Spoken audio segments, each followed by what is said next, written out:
You want to talk about what? South Africa? What did you put in there?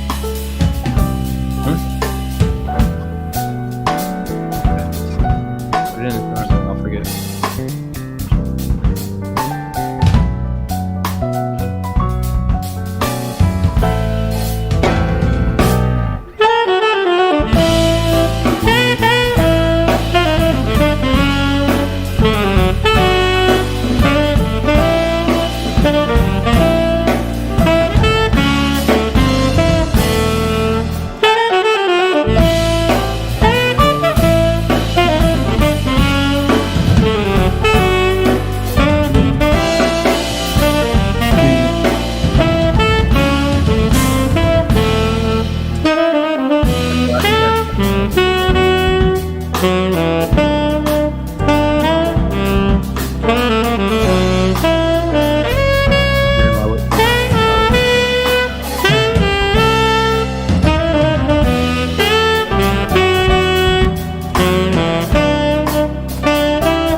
Hello, everyone, and welcome to this week's forum on Israel, Africa, and Black America.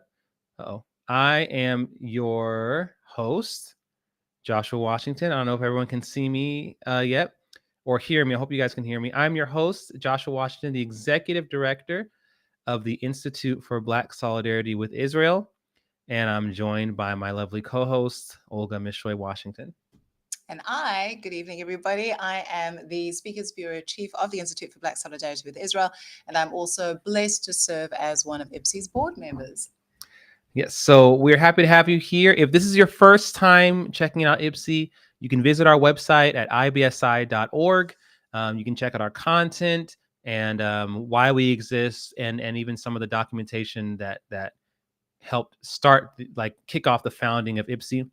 You can also go to our Substack, ibsi.substack.com, or Africa Israel Weekly. You can check out our articles, our podcast episodes, and so much more. We have lots of content, including premium content that you can check out if you become a premium subscriber, which helps IPSI greatly and really supports us in our continued efforts.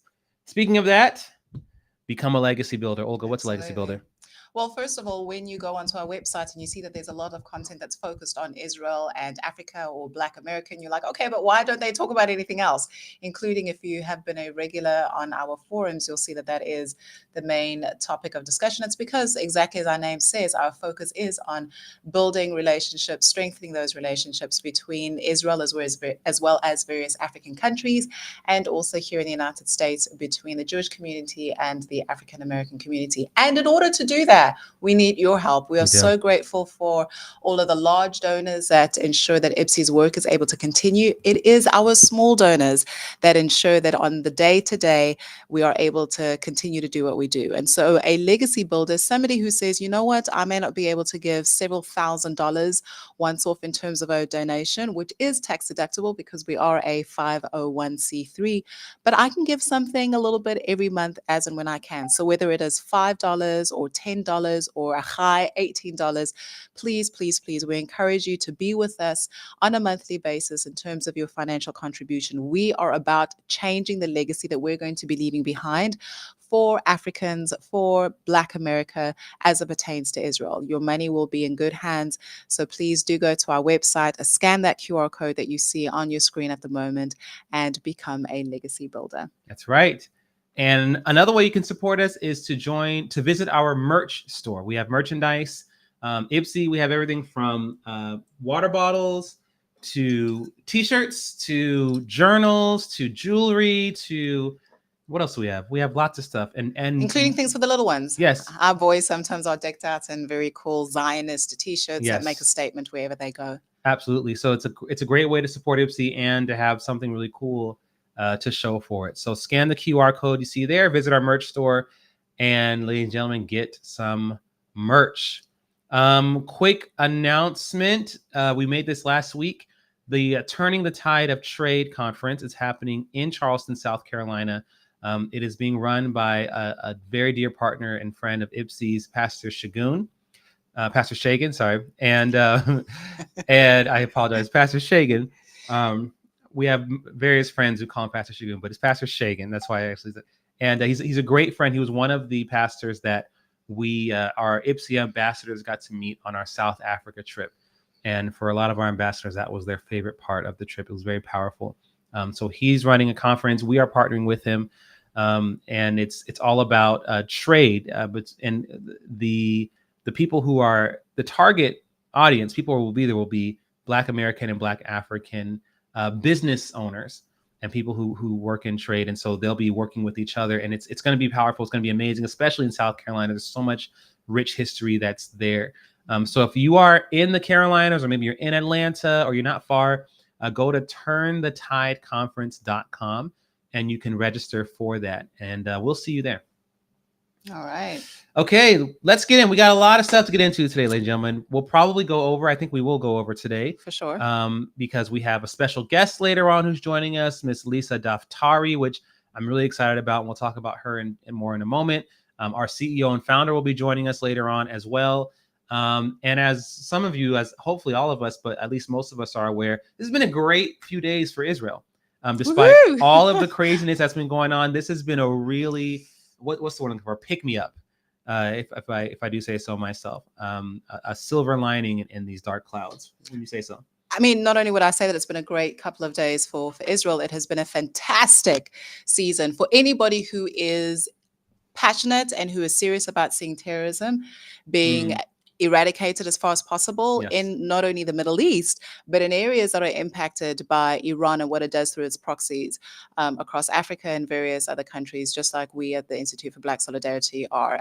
Also, it has been a phenomenal show of events for individuals who are about strategy and seeing what can happen in relation to strategy. And Josh, I'd also say that it's been a great couple of days on showcasing to the world that if you're left to do what you need to do, you will take care of the problems and the challenges that you're facing. Yes. Even when your friends turn against you and say, don't do it, we're not going to support you. When you understand what is at stake for you and your people and the mission and the calling that you are on, you stay focused, you put your head down, you do what you need to do, let the haters hate, keep at it. There are so many lessons that I'm pretty sure Joshua will be talking about for years to come, not only as it pertains to military action and the fight against terrorism, and frankly, in that fight, the liberation for the freedoms of many in the Middle East. You're talking not only Jewish people, you're talking about Christians, you're talking about the Druze and various other, even Muslims themselves, right? You're talking about their freedoms, but also various other lessons that will be learned about for years to come. So very exciting times. And we are grateful. Thank God for Israel. Thank God for the IDF. Thank God for the leadership of Israel at this time. Absolutely. Absolutely. And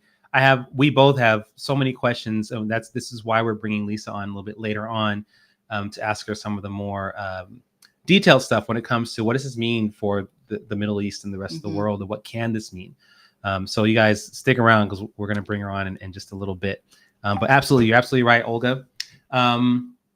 I do want to say this now because we can talk about this now, and this just further goes to show how deeply corrupt some of these institutions are, and how we can't be. There's a scripture in the Bible that says, "Do not be weary in well doing." And what book is it? Where is that? It's 1 Corinthians, if I'm not mistaken. 1 Corinthians. I can't remember. But don't be weary in well doing, meaning we can't get tired doing the thing that is right. We can't get tired speaking the truth. And if we do get tired, that's what rest is for, right? That's what Shabbat is for. But we have to stay on those things. I was totally wrong. It's not 1 Corinthians. It's Galatians 6:9. Do not grow weary in doing well.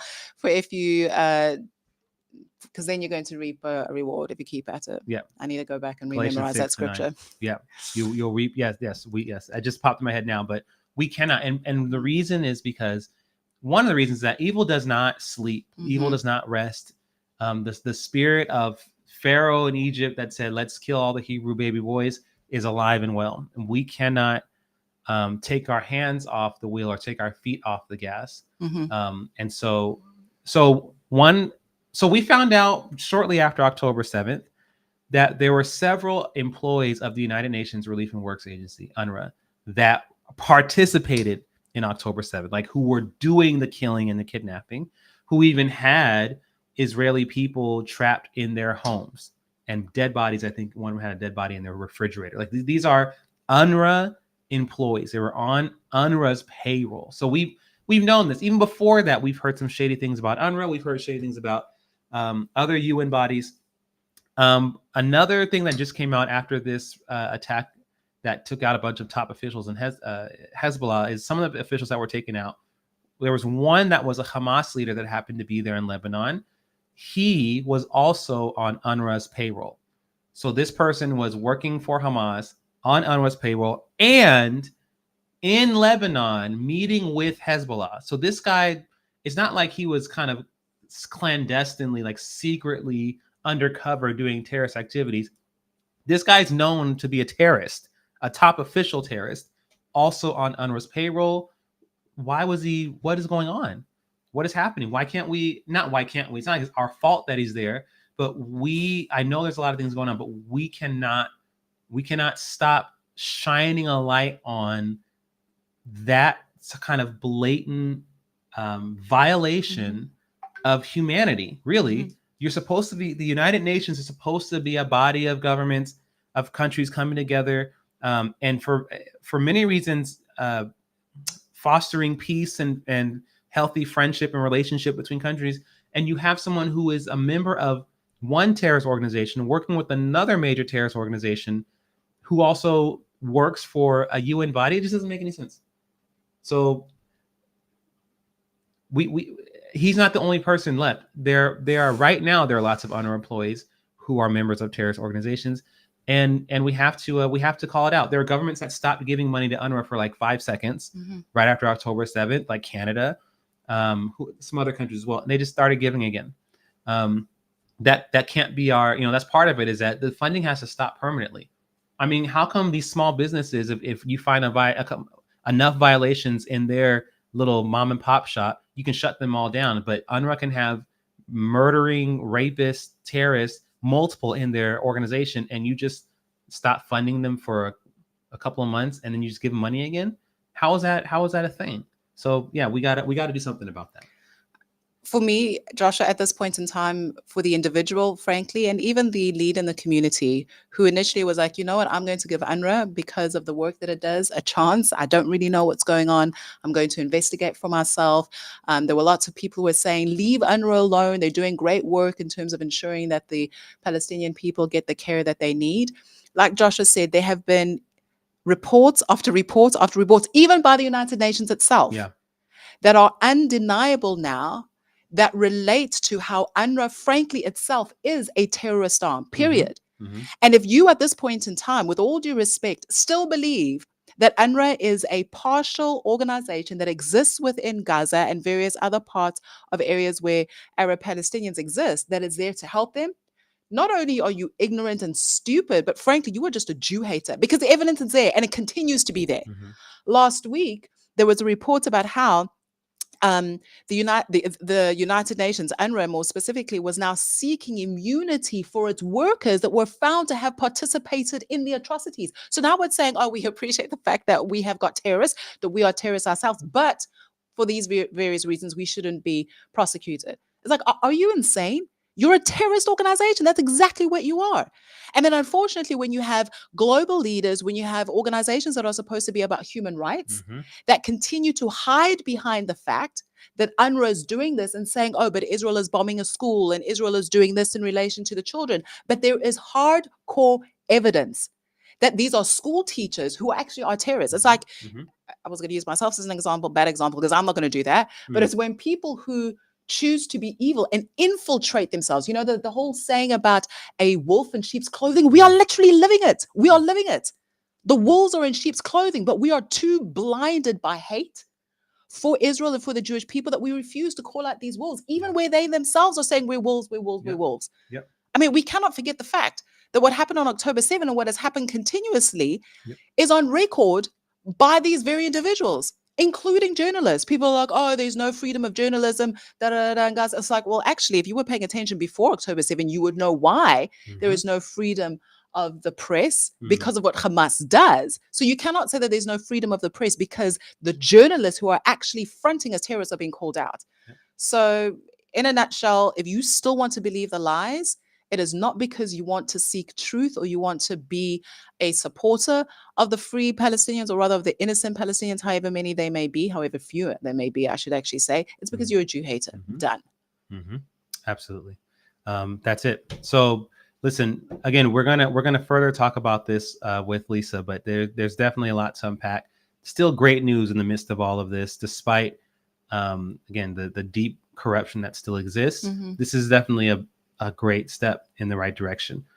So I'm excited to kind of talk with the expert about what she feels this means for the Middle East and all that stuff. So before we go on to our next point, we do want to take a quick pause and say congratulations to our CEO and founder.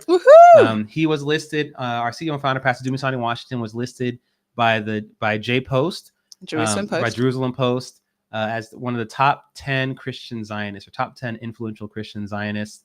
He was number 10. So thank you so much. We think he should be number 1. But I mean, of course, we're a little bit biased. But we want to say congratulations to our CEO. He really is, not just because other people says that he is, but because we know, we've seen the hard work he does behind the scenes.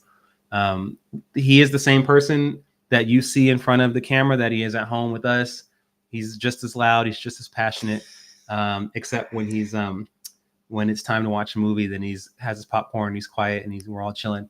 But he really is, he's a force to reckon with. And he's got a lot of great news coming up as well, actually, over these next few months. So we want to thank you all for your support of IPSI and of our CEO and founder, Pastor Dumisani. We'll be showing a clip from his latest radio show later on as well.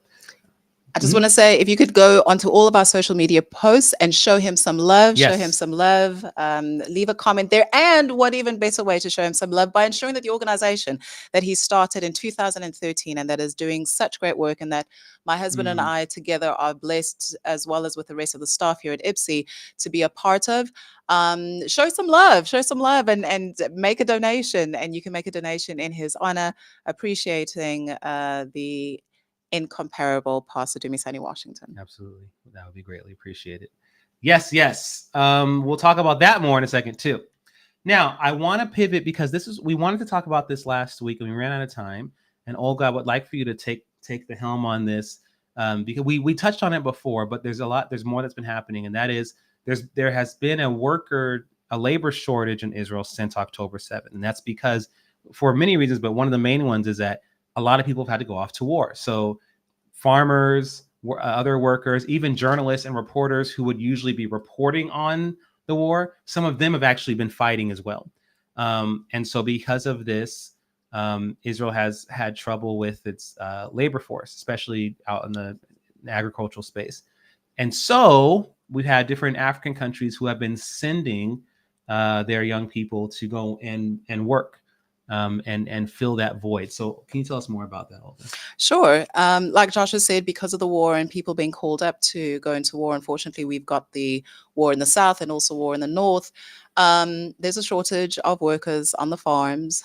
Nobody's going to pick the fruit that's ready for harvest, or even the vegetables that's ready for harvest. And of course, that needs to end up on the tables of people living in Israel.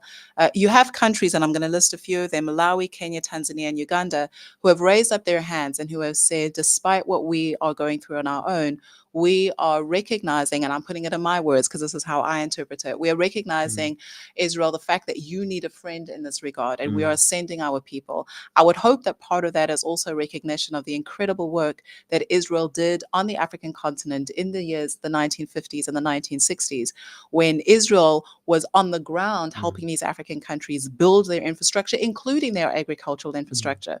When I was thinking about this again, Josh, I thought of the fact that Tanzania that lost two of its young men who were in Israel in order to learn agriculture. They were on an agriculture exchange program. And Hamas, like we've mentioned before, Hamas doesn't care who you are, how you are, what you are. If you are in its way, as it pertains to Israel and the Jewish people, it is going to slaughter you. They are going to slaughter you. And that's sadly what they did to these two young men.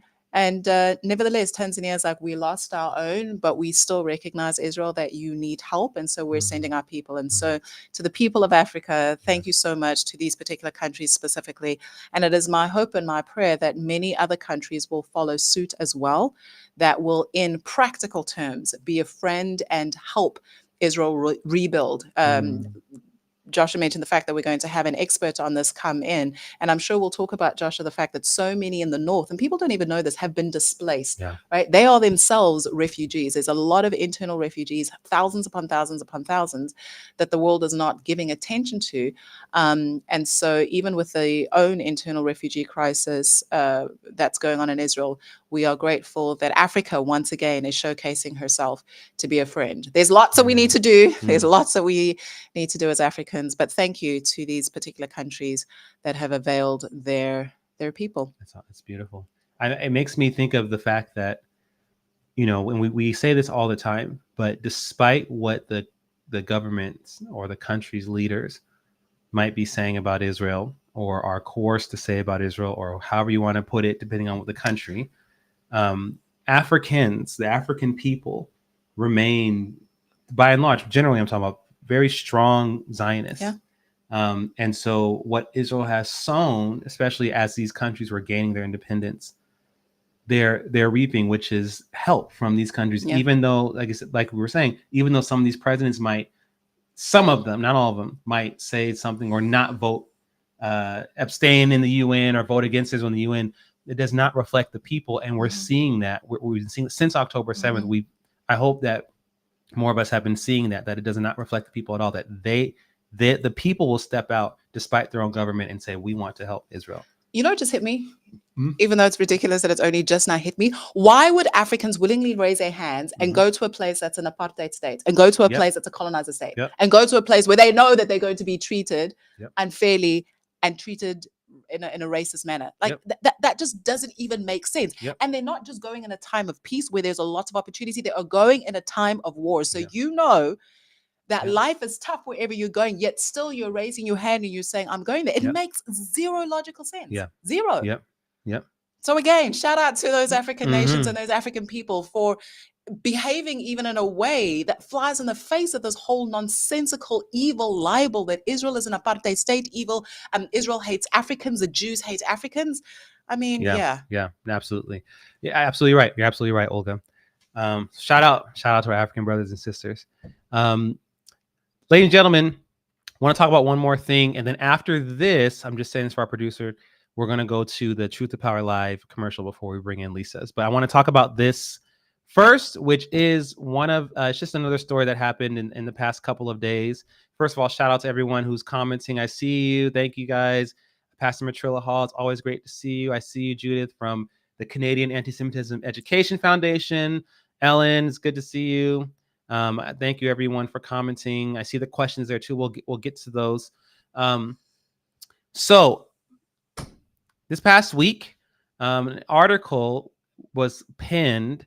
The Anti-Defamation League wrote an article about George Soros. For those who don't know who George Soros is, George Soros is a billionaire philanthropist who basically funds things that are antithetical to what we stand for. The anti-Israel efforts that he has been funding, bankrolling Black Lives Matter since the beginning, and all kinds of other anti-West, anti-American, anti-Israel, far left nonsense. He also happens to be Jewish. And so the ADI wrote an article, which was great, about who's funding these anti-Israel groups. And he's on the list of a lot of these different groups. And they've also written an article about how problematic he has been, which is all well and good. This article just came out earlier this week. Fine. Fantastic. The only problem is, and this is what we've been talking about from before, I think we talked about last week, when we delay or defer the truth, for our convenience, Mhm. then we get a crap storm on our hands. We can't just pull out the truth and expect that now to smooth everything over. And what I mean by that is, in 2015, the ADL wrote an article saying that criticism of George Soros is feeding into anti-Semitic conspiracy theories. It's conspiracy theory. People are criticizing him only because he's Jewish, and we need to stop doing that. Now, yes, there are Jew haters who will use George Soros as an excuse for their Jew hatred. That is absolutely true. People are doing it right now.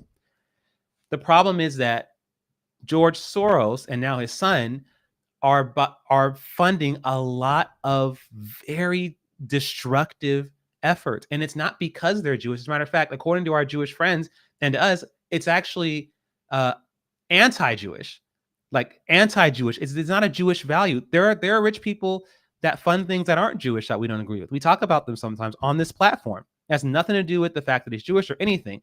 As a matter of fact, the reason why I knew that he was Jewish and was told he was problematic when I first learned about him was from my Jewish friends. They're like, yeah, I know he does all this stuff. So back in 2015, and even 2014 and 13, in 2013, when Black Lives Matter was founded, some people, including our CEO and founder, called out people who were funding Black Lives Matter, including George Soros. And some of those people, including our CEO and founder, were summarily attacked by a lot of other organizations, people, including the ADL. There was hit pieces written about them. There was hit pieces written specifically about our CEO, calling him an anti-Semite and using his Zionism as a Trojan horse just to go after Jews. So he was attacked and attacked and attacked.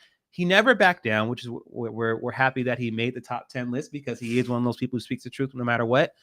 And now, 9 years later, some of the same people who were attacking him are saying the exact same thing he was saying 9 years ago. What has changed? Nothing.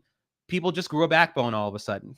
Why? Because things are getting way worse, and the things that other funders, including George Soros, is funding are really getting some serious teeth and doing some real damage. Oh, now it's time for us to tell the truth. Well, actually, he does fund some problematic things. Thank you. Oh, wow. Thanks for doing that now. I really wish I could have had your help about 9 years ago when I was saying it, but not only did you not help me, you came after me. So, ladies and gentlemen, this again is another prime example. If it's the truth, then say it. That's it. If it's the truth, then say it. Or at the very least, don't attack someone who's telling the truth just because the optics aren't good. Now, I'll caveat it by this. Like we spend time on here talking about, from time to time we talk about Candace Owens, and we'll piece apart what she's saying. Okay, yes, what she's saying here is half true, but this is why this is a big deception. So all that's important. But what I'm saying is, if someone is standing up and saying this person is bad, okay, if they're telling the truth, then let the truth come out. Don't attack the person for saying something that's true, because now what's happening is that everyone is saying this person is, same thing we talked about with Islam and all that stuff. We're attacking people who are fairly and justifiably criticizing Islam and shooting them down. But now what's happening? Islam is all over the place, and it's a huge issue in the Middle East, in Africa, and in the West. And now we're saying, oh, well, Islam has a big culture problem. Yeah, it has a culture problem. It had one back then when people were saying it, but you didn't want to grow a backbone and say something. The truth has to be the truth no matter what. I had to write down some notes as you were talking because I wanted to make sure that what I'm about to say makes sense in terms of sounding put together. Yes, and while Olga's talking, producer, you can bring in Lisa, and we'll go right to her after this. But go ahead, Olga. Oh, no, you wanted to do Truth to Power first. No, it's okay. We'll do it after. It's fine. Okay.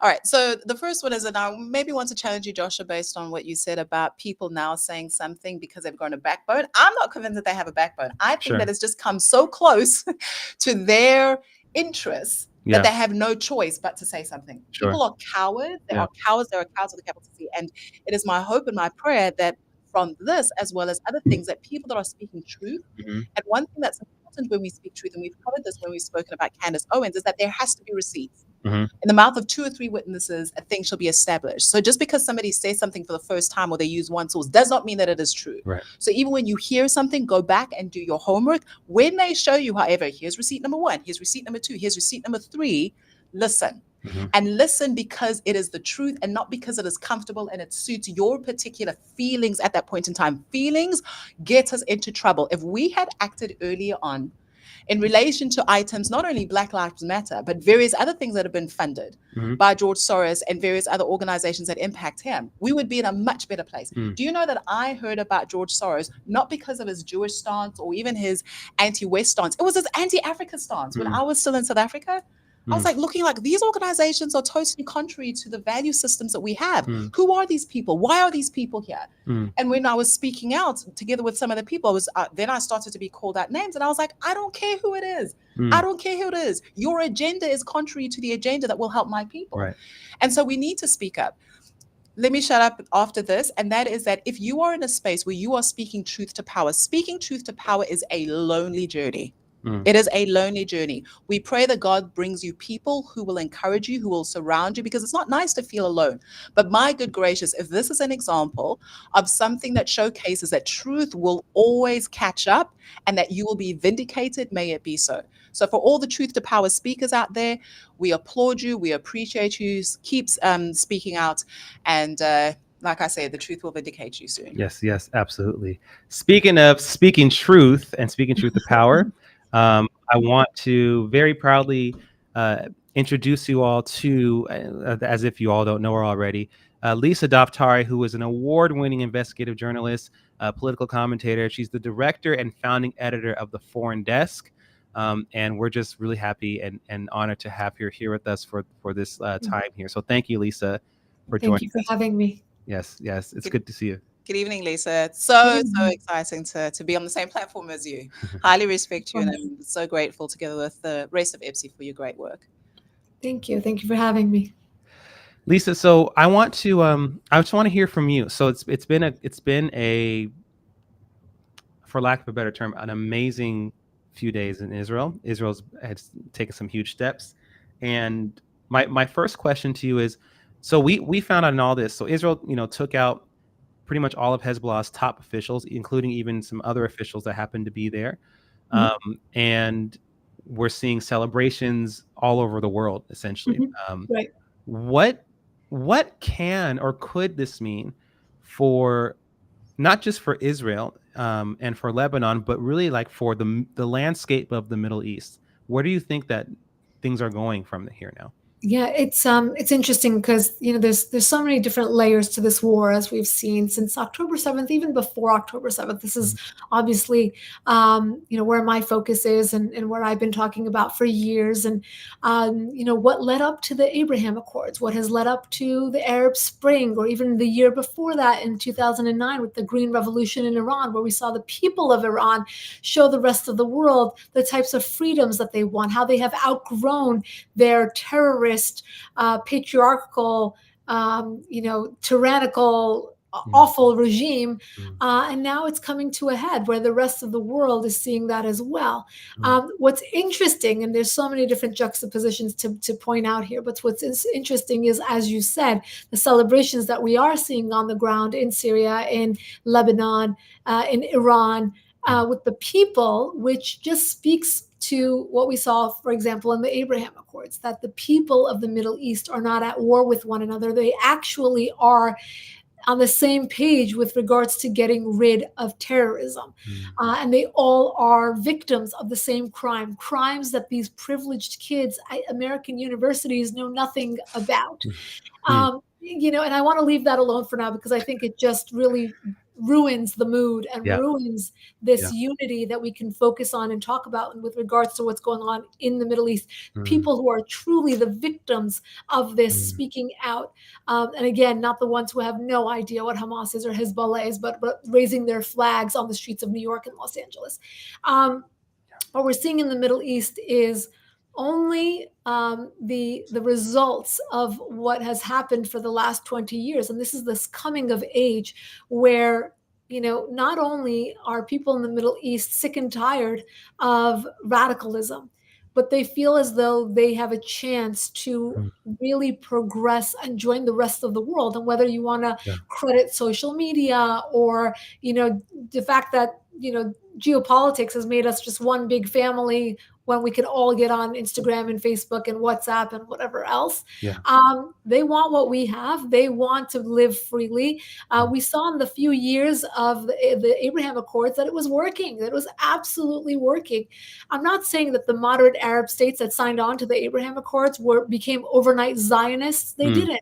But they were able to agree that they want terrorism out of their borders. A, they want to stop the Iran regime, and B, that they want prosperity, that they want to join Israel with all of its apps and innovations, with all of its ability to raise capital and to have innovation regarding, water irrigation, and to turn, a desert-like state, a country the size of the state of New Jersey into the oasis that it has become. They want a piece of that pie. And the couple of years where we saw the Abraham Accords in effect, that was exactly the direction that the region was going in. October 7th is a short hiatus in that path or in that journey for the region. I recently came back from Washington, D.C., where I spoke on a panel, and the question posed to me was October 7th a setback for the Abraham Accords or the future of the region? And I made the argument that not only was it not a setback, but it made the case for the Abraham Accords, and that is the only way that the future of the region will prosper, and the people of the region want to live side by side in harmony, to each his own. Again, you don't have to agree on any religion. You just have to agree that you don't want Iran's regime importing its terrorists, flushing billions of dollars into terror proxies to take over your country. Absolutely. And Lisa, I mean, I hear you and what you said about what's going on in universities. I mean, that's further just a picture of the West kind of in this decline, while really in the East things are really changing. The landscape is changing on the ground. I don't know if you got to see Netanyahu's speech, which we found out was a distraction for the operation that took place, which is just genius in its own way. But if you did, what do you think we can, or do you think we can infer anything else from his speech? Because to me, and we watched it, it seemed like it just felt like he was more fiery than ever before, and he said some things to Iran, he said some things to Hezbollah. Yes. What do you think that we can take from that? When he came to the UN, first, when he came to the UN, I was kind of surprised. There's a war going on. Yeah. No one at the UN even respects Israel or understands the case for Israel. So, he's like preaching to the choir. Half the room was empty. I don't know if you saw a lot of the, especially left wing, media outlets kind of were just panning the room to show how many people had left because they don't respect Netanyahu. And here he was, bringing the receipts, right? Showing the stats. This is what our war is doing. This is the tunnel system. This is what we're up against. And I was thinking to myself, who's listening to all of this? And obviously, meanwhile, we knew that this it was a good distraction from what was going on in Lebanon, which again, genius. But what I thought was more important was the speech that he gave after that in the last 24 hours, which was a direct conversation with the people of Iran, telling them that they will be free. And really, this is something that I, again, just spoke about when I was in Washington, which is, the Cyrus Accords, the idea that there can be peace between the people of Iran and the people of Israel. That's a very natural, very organic relationship that was in the 70s under the Shah of Iran. There was a very, good relationship between Israel and Iran, obviously being both non-Arab and progressive, moderate, modern states in the region, and can work together. And right now, they're absolutely working together. I don't know if you got a chance to see some of the graffiti on the streets of Iran that were praising Netanyahu for killing Nasrallah and really taking care of a lot of the world's dirty work. Right. The people of Iran are fighting the same fight. The regime that is in Iran is an occupier. It is a terrorist regime, the same terrorist regime that is funding Hezbollah and Hamas and the Houthis and all the insurgencies that we're seeing throughout the Middle East. So when they see Netanyahu taking matters into his own hands, when they saw him today speaking directly with the people of Iran and telling them freedom will be yours sooner than you believe, I think it was a historic moment for them. That's the first really semblance of leadership that they have seen. And for Israel's leader to be speaking directly to them, to be able to say that I will help free you, I think it was momentous. Yeah, absolutely. So, Lisa, I have two questions for you. The first one, both of them speak to leadership. The first one is in regards to leaders on college campuses. Yes. So, let's not touch on the fact that these are, I'll be direct, like these useful idiots who are Right. exploring their privilege. But in my work with young students, I have come across the fact that many young people, most young people, just want to make a mark on an issue that they feel that is important on the day. And so, what message would you have for those leaders who Mm, genuinely think that they're doing the things in the right Yes. way, right? We see the power of good leadership with the Abraham Accords. We see the Mhm. power of good leadership, even that Netanyahu Mhm. is displaying now as he speaks about freedom in the Middle East. So Right. that's my first question. And then my second question is, of course, because we're about Black solidarity with Israel, what is your message for the leaders of African nations whose own people are crying out for freedom in various ways? But unfortunately, and we see it most explicitly at the United Nations, these leaders are acting in a way that is contrary to the cries of the freedom that their people have. Through all of what's happened over the last couple of days, what would your message of leadership be to these African nations as it pertains to Israel?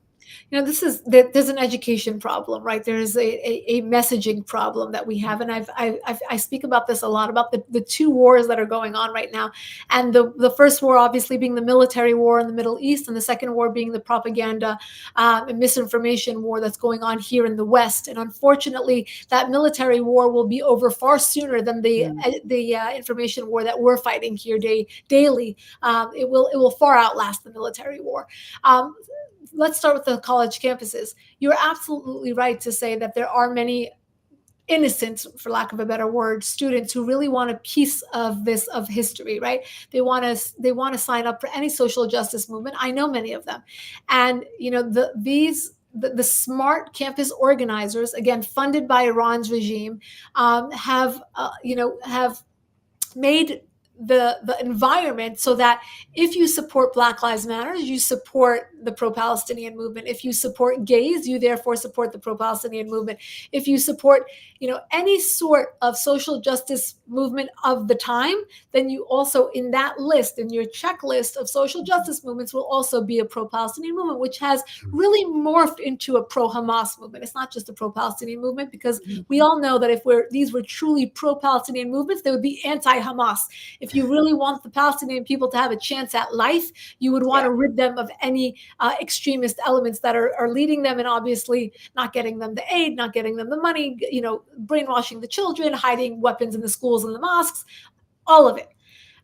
So this is why we have really come to a place where how do we get in front of this? It's not just shutting down the encampments, because it'll find its way into the classroom. If it's not, and the truth is that it is far deeper than we think. These influence campaigns have been going on for at least 20 years. Mm, When I was in college, one of my majors was Middle Eastern Studies. This was in the classroom at that time. At that time, the narrative was very anti-Israel, anti-America, and really pro-extremist. It was mm, like, wow, we were wrong in 9/11, therefore, and trying to really. It was really the precursor to the apology tour of President Obama, where mm, he was the mm, one who only underscored that sentiment that was already going on in academia and in mm, our, among many, many experts of the region, where it was like, we're wrong, you're right. We're sorry we went into Iraq. We're sorry we went into Afghanistan. We're sorry we ever said anything. We're sorry about the Patriot Act. We're sorry about profiling.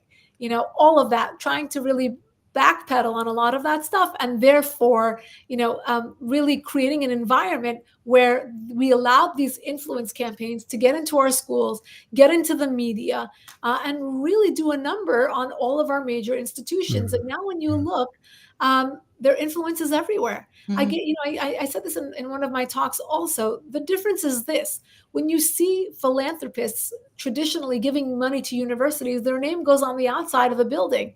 When the Qataris, the Iran regime, the Chinese are giving money to our universities, they're going inside the building. They're going inside the minds and hearts. They're mm, controlling who chairs the department, who the mhm, professors are, who the interns are, what the curriculum is, what the centers are, mm, in the highest levels, and the best universities we have. So that's how this mm, happened so quickly, and how they penetrated so deeply, that just stopping one group, or canceling one talk, or stopping them from the encampments like we had at UCLA or Columbia, it's not getting to the root of the problem. This is much, much deeper, and we have to really root out their influence campaign to cut the tentacles that have reached so far into our various institutions.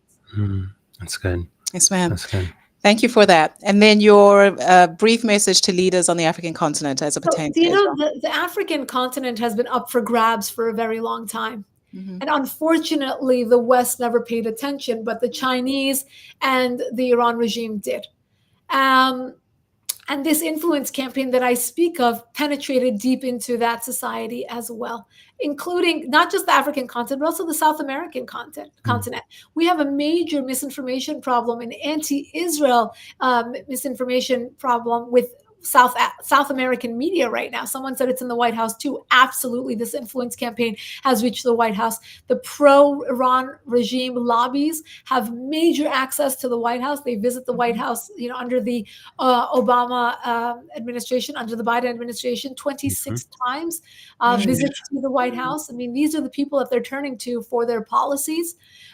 With regards to African leaders, I think there is a way to have these relationships just the way that Josh, your dad, has done for decades. I mean, I've been following your dad and watching his work and what he's done in the African American community and also in the African community. I think he's an icon in the sense that he has brought the message, the very unwavering message of if you care about X, Y, and Z, then you also will stand with Israel, because that is what we stand for. I think, we must understand that when hearts and minds are up for grabs, we have to enter at a point where we can educate them, where we can come in. The Chinese have given them internet for free. They have given them, highways and roadways for free in order to get information, in order to capture them. We have to come up with something more innovative to actually enter society and not allow South Africa to come to the ICJ and do, all sorts of just nonsense on the world stage. This is all damaging, and it's all damaging to all of us, and we know it. It's not just Israel. First they come for Israel, then they come for us. But absolutely. I will say this, there is also a crossover here. The crossover is this. African Americans, converts to Islam, have been the other group of useful idiots for the left's message. I recall so vividly being on campus at one of the UC schools here in California, where they would bring imams who were recently converted in California's prison system and allow them to preach to the African American community, to cause jihad on America, to lash out against the infidel on a state university campus. This is taxpayer money that was paying for this man to stand there and to tell other African Americans that they should hate Americans and cause jihad on American soil. So there is a lot of crossover here. I think that, what you all do in terms of reaching out to your audience and each one of us, and then the crossover in finding how we could collaborate is so important right now. We might be outmaneuvered, we might be outnumbered, but I think the time is now to focus on how to tell these stories, how to re-educate, how to reprogram these populations. Absolutely. Lisa, that's beautiful. And again, we appreciate you for coming on. I was actually thinking while you were speaking that we need to have a sit down. It'd be nice to do like a podcast kind of setup so that you can share more, because we love hearing from you. By the way, everyone, if you're not subscribed to the Foreign Desk, you definitely need to do that. Lisa, we just appreciate your expertise and your friendship over the years. Thank you so much. Likewise, I appreciate you guys. Really, you are tireless. You are unwavering. You all have so much, moral clarity. You have always been on the right side. Josh, I know you and your father for years now, and I know it's not just since October 7th. It was way before that, and it'll be way into the future that you'll continue doing what you do. So more power to you both, and thank you for having me on. It's always a pleasure to be on your platform. Of course, Lisa. And anytime you want to come on, we appreciate it. Thank you so much. Thanks. Thank you. And so, you guys, Lisa Daftari, subscribe to the Foreign Desk. Now we're going to take a quick break. Check out this recap from our latest episode of, not our CEO and founder, Pastor Decimated Washington's latest episode of Truth to Power Live. Check it out, you all. While Israel is destroying Hezbollah, there are Americans on the street mourning for and protesting for Hezbollah. It would not be as lethal if these were just protesters on the street, but the sentiment that they are expressing is in our colleges, it's in our universities, it's in our public schools. Israel is the bad, is an oppressive, and the Jews are white, and they are colonial, imperialist, yada, yada. The kids are learning this for grade in school, along with America is bad, America founding fathers are bad, America needs to be destroyed.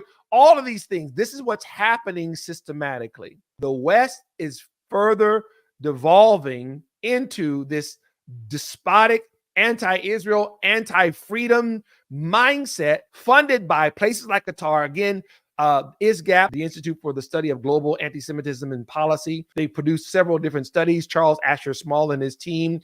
And one of the things that they had talked about was the fact that Qatar is operating a war chest of between $500 billion and $1 trillion. So Ta-Nehisi Coates, it's not just that he's a popular writer and wrote the book, it's the timing of it. The timing as Israel is turning the tide and winning this war against Islamist fascism, the despotism, the terrorism, the genocide. The West is more and more embracing it. Over the next several weeks, both on my show, Truth to Power Live, as well as on Institute for Black Solidarity with Israel's networks, we'll be making the case for the need for a national effort to strengthen the Israel-America bond and push back officially on this Israel hatred, which is tied to America hatred, which is destroying our country. Those who hate Israel and are poisoning the minds of our young people and others through media and academia also hate the United States and are trying to destroy this country. And they're making a lot of headway. President Trump, I don't know you, never met you. I'm saying to you, Mr. President, and those people that are with you, that if you should indeed enter the White House again for a second term, I'm encouraging you, Mr. President, to make Israel's relationship with America a priority. A chief element of that effort needs to be the pushback on the Black for Palestine movement and a movement towards education throughout the country that prioritizes Black American leaders. There's an education effort that needs to happen that has the White House backing to it, and chief in that actual effort has to be the actual education and connection with and empowering of Black leaders. And for those who might be scoffing, there's a reason why Israel's enemies for decades have targeted who? Black American leaders. This is how the PLO sold this as a fake justice movement. And this is what kids have been learning on campuses for decades. There needs to be a national effort. It is a matter of national security. Truth to Power Live with Decimated Washington. So that's Truth to Power Live, ladies and gentlemen. You go to ttplive.com every Sunday at 4 p.m. Eastern time. You can check it out live. Tune in, share it with your friends. It's all kinds of topics are discussed. Our CEO and founder he's always on fire. So check it out and subscribe. And speaking of Truth to Power Live, we are actually going to bring on our CEO and founder, Pastor Decimated Washington, for sort of further thoughts. Hello, sir. Hey, y'all. Can you hear me? My mic on? Yes, Yep. you're on. Yeah. He's not just so tonight. He is number 10 on the Jerusalem Post list of, what are we going to most Christian Zion's influence. We think you should be number 1, sir. Like we really do. Yeah, thank you, sweetheart. Well, again, I got a heads up about that from my dear friend. I won't say the person's name, but I did get a heads up about that last week. And I appreciate it. I will say briefly what I said to the person. We'll get all into it. On the one hand, I'm very grateful and thankful for the acknowledgement. And on the other hand, my heart is heavy, as you already know, you all, because I feel that as Christian supporters of Israel, I'm saying this in a corporate sense, we have not done what we should have done. October the 7th, like I said, happened on our watch. And if our mantra is not on our watch, guess what? Happened on our watch. There's a lot that could have and should have been done. So we take responsibility for that. So again, I appreciate and acknowledge Jerusalem Post and those with them on the staff. And I appreciate you acknowledging the work that we've done here at IPSI. Is not obviously just about me, it's about this organization. But again, there's much more to be done. And I also saw my friend Lisa Daftari. Shout out to you, my friend, who did a segment with us. Yeah, I want to have her back. We actually had her maybe about 2 years ago, maybe less than that. Oh, yeah. We had a time together and everything. I want to have her back as well. So thank you and great job, Joshua and Olga. As usual, I'm not here on this platform as much. I am not needed on this platform. And a wise father and mother and parent know how to prepare for their exit long before the funeral, decades, right? They actually know what to do to make sure that the people that they are working with do what they're doing. And so we appreciate you all and everybody who makes the Forum on Israel, Africa, and Black America a success. And again, we say again publicly of our live forum in DC on, well, not last month, earlier this month. Thank you all again. We had a great time. Those pastors out there, they're still talking about it. I saw one of the comments from Reverend Duggar there. I think on one of our posts there was talking about what a great time. So we're looking forward to that next year as well across the country. So thank you all. Yes, sir. Now, I'm here for a special reason. I'm not sure why I've had so many meetings on today. I do want to say this real quickly. Segment that you played, there's an article that is coming out in the next 24 to 36 hours that has that title. As a matter of fact, it is actually, I think the title is Why the U.S.-Israel Relationship is a Matter of American National Security. And so we're going to actually be talking about that more. I had a meeting with someone else on today. I can't say much about that meeting either, but except to say these are people in different strategic positions having that conversation about why that would need to be addressed. Sent that out on our newsletter as well. Everyone, you go to the newsletter if you want to go and subscribe to that at ibsi.org. You can subscribe to our emailing list. And then, of course, if you want to read the article, that'll be coming out pretty soon as well. I just saw that on the screen there. The Substack is ibsi.substack.com. You can also find that at ibsi.org, and you just scroll down and see all the icons. Boom, you'll see Africa Israel Weekly. You can get to it that way as well. So we'll be talking about that, I'm sure, some more, probably even coming up next Sunday's Truth to Power Live podcast at 8 p.m. I believe. No, I'm sorry, 4 p.m. Eastern. This is 8 p.m. here. Olga, just reminded too, I know we had our meeting earlier today. You know, you're coming up. Come on, remind me again what you are going to be writing about here pretty soon, Africa Israel Weekly. My focus is going to be on how the UN's total obsession with Israel actually hurts Africa, because it paying attention to the cries that many African nations have about what's taking place on the continent don't receive the attention that they need to, because the attention is focused on Israel, number one. Number two, also because of the lies. The inability to accurately identify what the terrorist impact is in the Middle East and so in Israel, and calling out Iran as the main sponsor of terrorism is hurting Africa. And so it's something that, unfortunately, until it's addressed, is going to continue. There, again, if you all go to ibsi.substack.com, check out Africa Israel Weekly. Joshua has several articles there. Olga has several articles there, even including what she's touching on now, the United Nations, Israel, Africa, that cross connection. I'm going to say something more about that in a second in the context of that Candace Owens, Dennis Prager letter. But let me say this part first and do the other housekeeping. I want to thank everyone again on behalf of the Institute for Black Solidarity with Israel. We had a special fundraising. We never do that in September, but we had to this time. There's so much that's going on. I made a video earlier this month about just the things that those of you who saw that special update video where we were asking for help just coming out through this month. It was just along the lines of the things that were going on in a couple of weeks in September to Dallas and DC, and then back to DC, and then somewhere else. And then we had all those different things that were happening, different things that IPSI was being called on, both here in the United States and in Israel, different messages that we were getting. And again, we don't say those things to be bragging because we think something about ourselves. We're just saying there's a lot that's happening, things we're trying to respond to. But in order to have the resources to be able to do that, to get to these different places, we needed your help. So we had asked for you to help us raise $20K by the end of this month.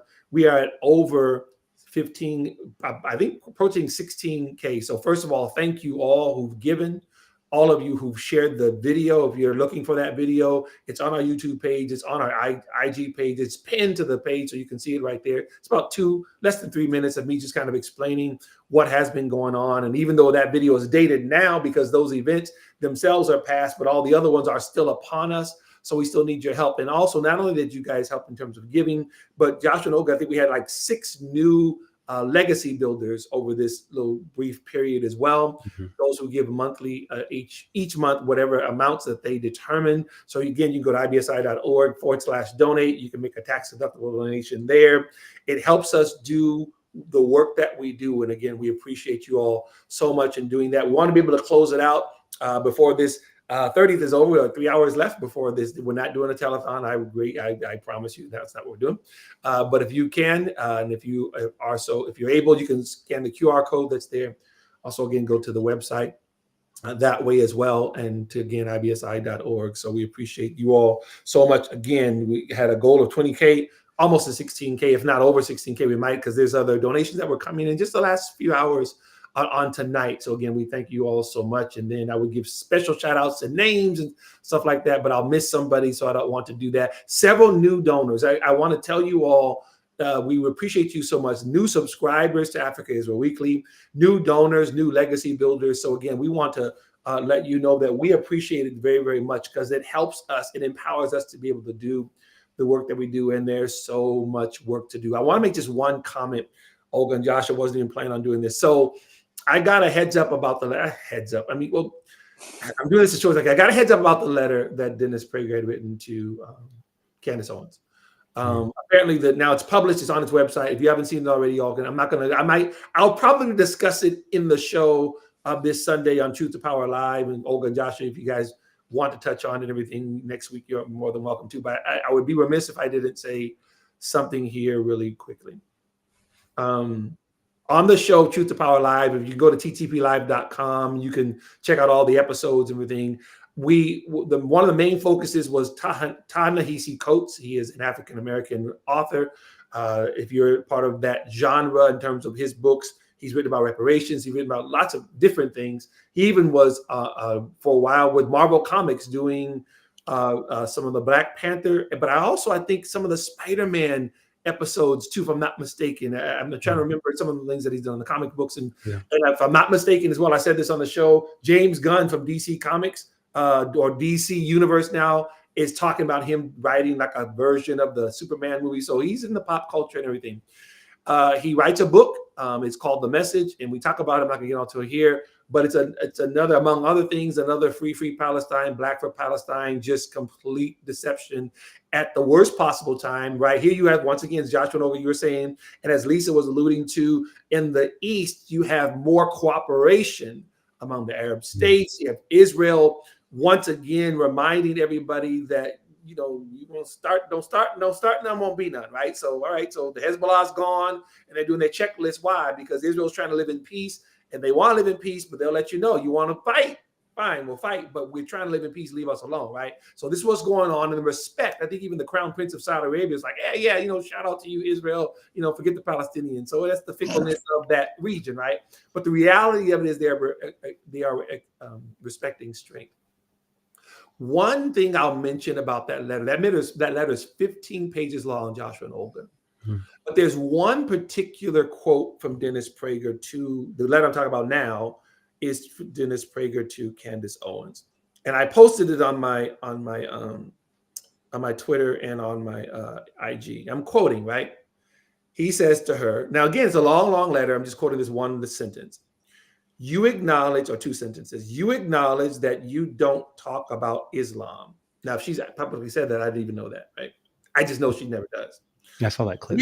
It's strange. You remember that, Josh? You remember saying that? Yeah, it was a clip. She was being interviewed by someone, and she not only did she say, I'm not going to talk about Islam, but then she took some time to, on behalf of Christians, she said, I want to apologize to all the Muslims that we mistreated after 9/11.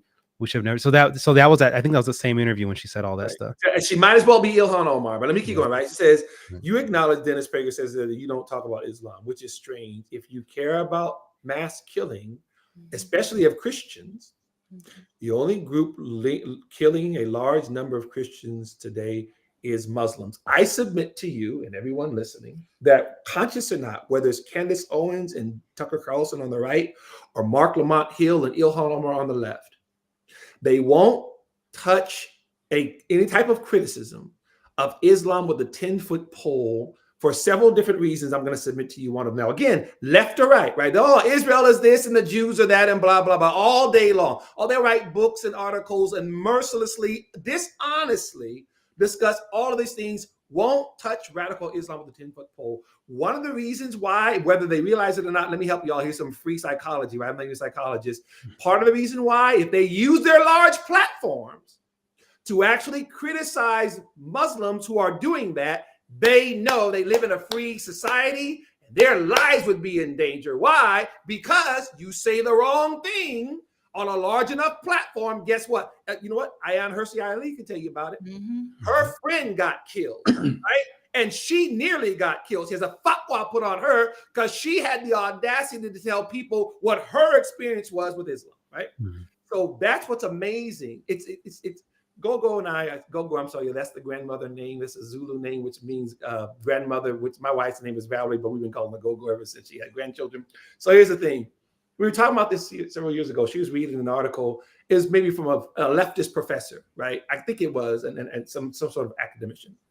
And somebody had basically criticized him, said, yeah, you never talk about Islam and you always talk about the Christians. And you know what? I have to dig it up, but I don't have it now. This is all impromptu.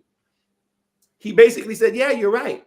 He says, I talk about Christians, he said, because I know I'm safe. I know if I talk about Islam, my life is safe. I said, well, at least the no good such and such is honest enough to say it. Not because there are not criticisms, but because I don't want my studio bombed, right? This is what's going on, whether Candace says it out loud or not. Part of the reason why they won't go there, I'll analyze that part of it, is because y'all talk about Israel, I'll talk about the Jews. Ain't no Jews come first. She even said, he addressed this in the letter. Oh yeah, you can't talk about Israel. Oh, you'll be in trouble. Your life will be in danger. Dennis Prager's like going, dude, are you serious? He didn't say that. That's my interpretation. Have you looked at the internet? Right? Are you people all day long? Israel Jews, Israel Jews, Israel Jews, right? People in Congress, Israel Jews, right? All the time. Ain't nobody's life in danger. They can say whatever they want to say, but they get up with a platform and say radical Islam is slaughtering Christians. There's slaves that are different parts of the world. Yeah, you say that, you might have some problems. This is the cowardice that is Candace Owens. This is the cowardice that is Tucker Carlson, that is Mark Lamont Hill, that is Ilhan Omar. Oh, we're so concerned about injustice. Millions enslaved and displaced under radical Islam. Hundreds of thousands enslaved in terms of these different nations, whether it's Qatar, whether it's Mauritania, whether it's Sudan. What do they say? Nothing. Absolutely nothing to say about that. Oh, but the Jews, this Jew said something mean to a Christian in Jerusalem. That's the ultimate cowardice. And they put their little Superman S on their chest and stand up and they say, oh, we care about justice and we're in the revolutionary struggle. Liars and cowards, and they have the same jihadist blood on their hands. It's one thing to not even say anything at all, but no, you're going to make a big stink about how Israel treats Christians, but now how Syria treats Christians, now how Hezbollah treats Christians. That means that you are running cover for jihadists. You are the mouthpiece. You are the propaganda wing for Boko Haram, Hamas, Islamic Jihad. That's what you're doing. You have that blood on your hands. So you know what? I hope you can sleep well at night. I hope the paychecks are good. All you Zionists are getting paid. Who's really getting paid? Qatar is the one spending between $500 billion and $1 trillion for stupid people like that to tell people nothing's going on in other parts of the world except for Israel, right? So who's really the sellout? That's what's happening right now. And it's only increasing. Lisa just said it a moment ago, and then we're going to have to let everybody go on tonight in a moment. Here's the thing. She said the kinetic war, she said the military war at some point will end in the Middle East. But the propaganda war here, you all, as bad as it is, it's just getting started. And for those who might think I'm just being pessimistic, please listen to me.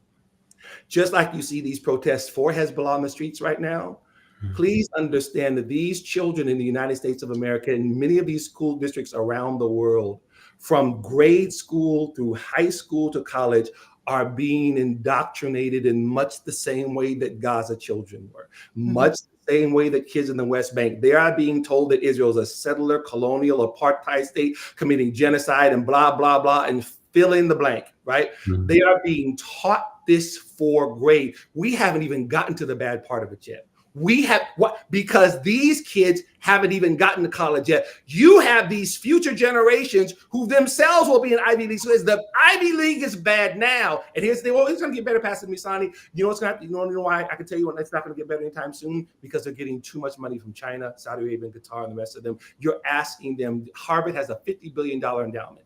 Are you serious right now? So they're just going to just do the right thing and report money? Are you kidding me right now?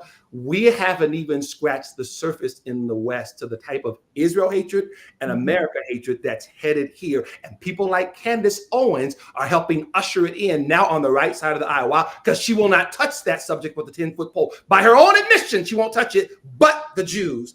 And as a Christian, Christ is king.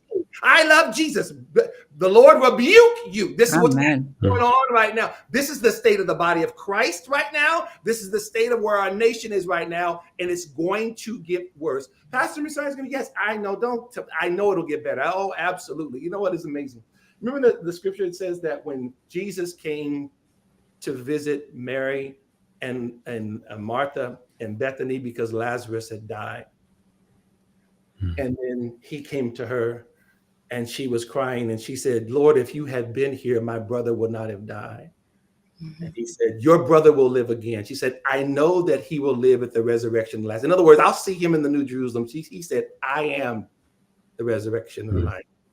Even though he was dead, yet shall he live. In other words, those of us who know the book, Christians, all of the church say, man, we know it's going to work out.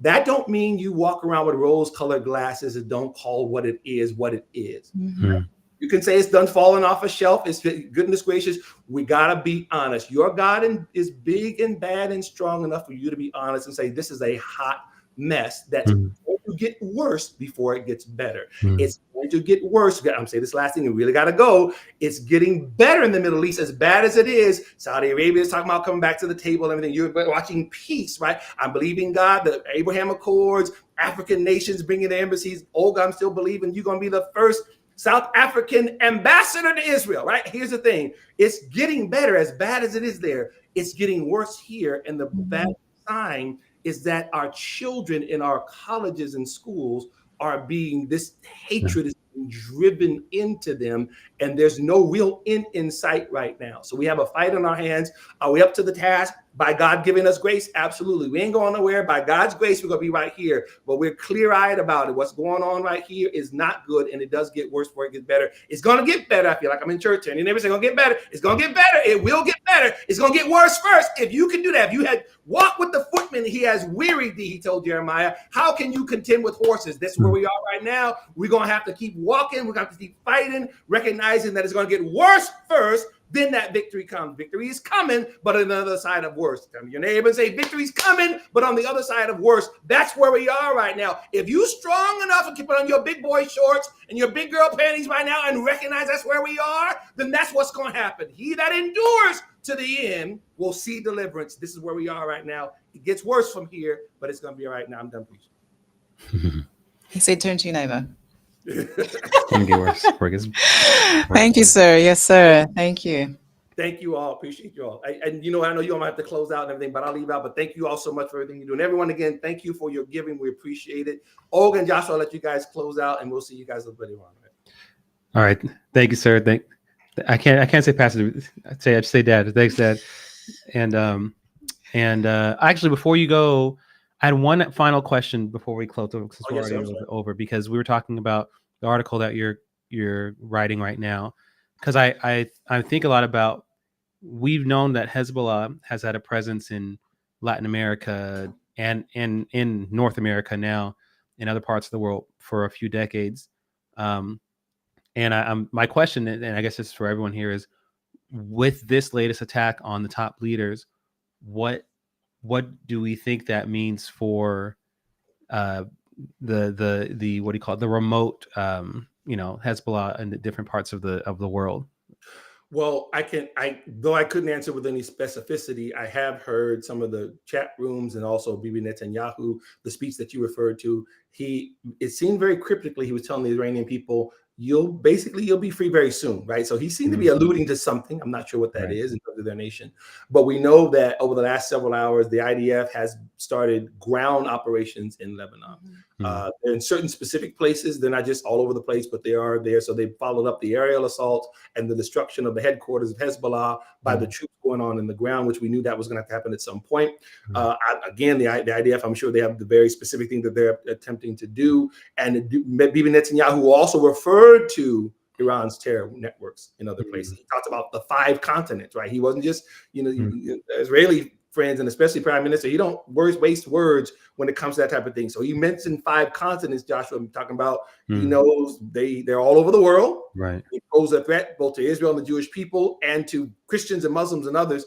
And so they are determined. So what does all that mean specifically? That part I couldn't tell you, but it seems as though they are talking about it in the context of rooting out all of the tentacles of the Iranian Republic's terrorist networks completely, right? So by God's grace, may they be successful, as our Jewish brothers say, where they go from strength to strength and doing that. But that does seem to be what's on their mind, Joshua, to your point. They seem that we recognize that they're in South America and we are going to be going. So again, what does that mean and how does that mean now? The Jew haters are talking about the Jews dominating. That's how stupid they are. Oh, the Jews want to. Anyway, but they recognize that the task is not done and that Iran's terrorist presence is global. They seem to have some sort of plan in which they're addressing that. Again, I'm not surmising what that plan is, but they seem to be acknowledging that they're going to have to deal with that as well. Right. Okay, no, that makes sense. Thank you, sir. Yes, thank you, Daddy. And we are thank you for coming on and sharing with us. And yeah, we're gonna close out in just a moment. So, but yeah, you all, Truth to Power Live. That's on every Sunday at 4 p.m. Eastern. And you can tune in and watch it live, engage and all that stuff. Share it with your friends and family. This year, we're here every Monday at 8 p.m. Eastern time. You see the donate QR code right up here in the corner.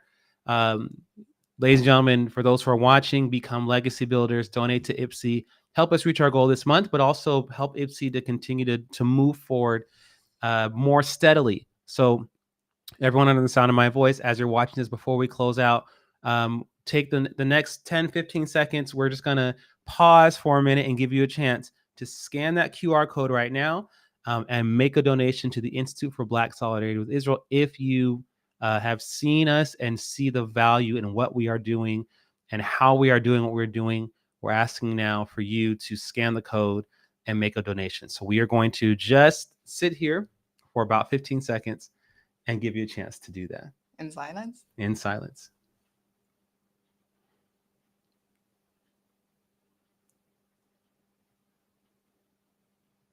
Seven seconds.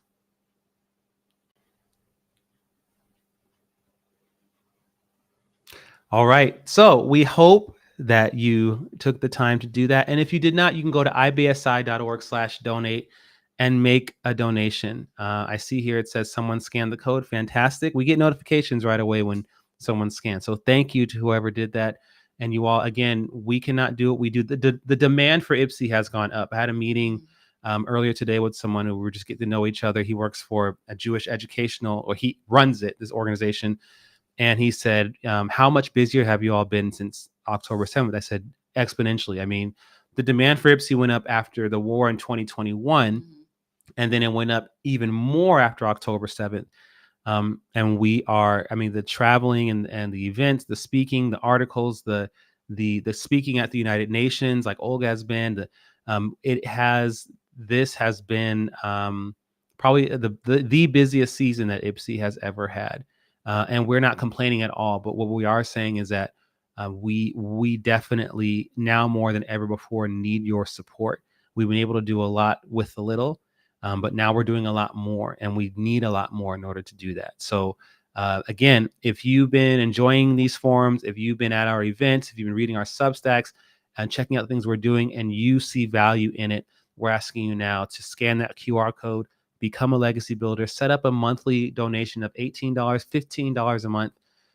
And everyone, even everyone who's watching right now, we have a lot of viewers. If everyone who's watching right now who's enjoying what we're doing now, you can set up a $10 a month donation. That will make a huge difference for IPSI. So again, we thank you, and we thank you in advance, y'all. Thank you for your support. And again, we've gone over time, but we want to just again say thank you to our guest today, Lisa Daftari, to our CEO and founder, Pastor Dumisani Washington, and to all of you, to viewers like you, for tuning in and checking us out. We'll be back here next Monday, same time, same place, and we look forward to seeing you there. Absolutely. Just really want to once again emphasize as well, even as Pastor Dumisani said, that it's going to get a lot worse before it gets better. But IPSI's here to ensure that the fight continues. The fight for truth, the fight for justice really takes place in a way that ensures that there's a real shift. Absolutely. And so please, every cent that you can, every dollar that you can is much appreciated. When we see you next week, Monday, it would have been or will be the new year, 5785. So Yes. Chag Sameach to all of our Chag Jewish Sameach. brothers and sisters. Shana Tova. Shana Tova, this coming over the next couple of days, starting on Wednesday evening. We really do pray that it is a sweet year. And yes, we will be with you next week, Monday. It is sadly going to be the 1-year anniversary of the October 7 atrocities. And so we continue to pray as well as state our commitment to fighting this fight. We were in this before October 7, and we're going to be here after as well. So have a good evening, everybody. Thank you all. Good night.